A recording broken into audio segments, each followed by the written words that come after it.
მოგესალმებით. დღეს ეს რიგს გთხოვთ კენჭი უყაროთ. მადლობა. დღეს გვაქვს ორი საკითხი. პირველი არის საქართველოს მთავრობის მიერ საკანონმდებლო ინიციატივის წესით წარმოდგენილი საქართველოს კანონპროექტი ნავთობის და გაზის შესახებ საქართველოს კანონში ცვლილების შეტანის თაობაზე და მისგან გამომდინარე კანონპროექტები.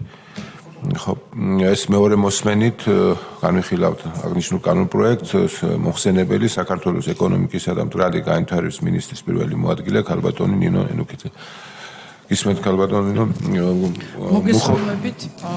ჩვენ გუშინ დეტალურად განვიხილეთ ნავთობის და გაზის შესახებ კანონთა პაკეტი. თან დადებითი შეფასება მოყვა საკითხს. მეორე მოსმენისთვის არის რამდენიმე შენიშვნა, რაც გავითვალისწინეთ და მუხლობრივად თუ გავყვებით? კი, გავყვეთ მუხლობრივად. მუხლი პირველი, რომელ პუნქტში განხორციელდა ცვლილებები? მუხლი პირველი მუხლის 10 ქვეპუნქტში განხორციელდა ცვლილება და აქ ტექნიკურად 1000 კუბური მეტრი სიტყვები დაემატა წინ წყალბადს, ბუნებრივ წყალბადს. ასევე ამავე მუხლში ალ-ქვე პუნქტი დაკორექტირდა და ახალი რედაქციით ჩამოყალიბდა და ათვისების გეგმა ეგრეთ წოდებული განიმარტა. ესეც წყალბადიდან გამომდინარე. სხვა ცვლილებები ნავთობის და გაზის შესახებ კანონში არ არის და არის უცვლელი რედაქციით წარმოდგენილი. ესა მუხლი 2-ში არ განხორციელდება, მუხლი 3-ში არ განხორციელდება. კარგი.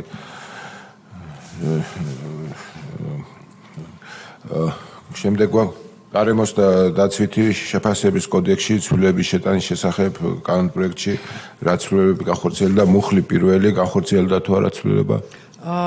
პირველ მუხლში არ განხორციელდა ცვლილება. მუხლი მეორე? მეორე მუხლში განხორციელდა ცვლილება და აქ მეორე დანარჩს დაემატა 3-5 ქვეპუნქტი, სადაც ასევე საჭირო იყო ბუნებრივი წყალბადის ტერმინის ჩამატება. სხვა ცვლილებები გარემოს დაცვის შეფასების კოდექსში არ ყოფილა. ძალიან კარგი. კოლეგებო, კითხვები ხო არ გაქვთ? გთხოვოთ მეორე მოსმენით კენჭი უყაროთ აღნიშნულ კანონპროექტს, ვინ არის მომხრე? დიდი მადლობა. მადლობა ქალბატონი ნინო. გადავიდეთ შემდეგ საკითხზე. ეს გახლავთ საქართველოს მთავრობის მიერ საკანონმდებლო ინიციატივის წესით წარმოდგენილი საქართველოს კანონპროექტი საქართველოს საზღვაო კოდექსში ცვლილების შეტანის შესახებ და მისგან გამომდინარე კანონპროექტები მოხსენებელი საქართველოს ეკონომიკისა და მდგრადი განვითარების მინისტრის მოადგილე ბატონი გურამ გურამიშვილი. აქაც პუნქტობრივად გავყვეთ მუხლი საქართველოს საზღვაო კოდექსში ცვლილების შეტანის შესახებ კანონპროექტში მუხლი პირველი განხორციელდა თუ არა ცვლილებები?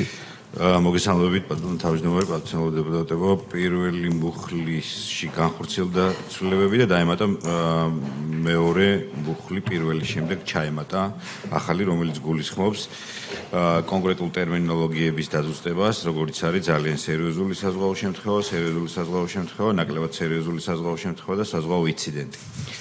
და ახალი პუნქტის დამატებით შესაბამისად გადაიმნორა პირველი მუხლის პუნქტები და ორის მაგივრად გახდა 3 პუნქტი. მეორე მუხლში? მეორე მუხლის ასევე ცვლილება შევიდა.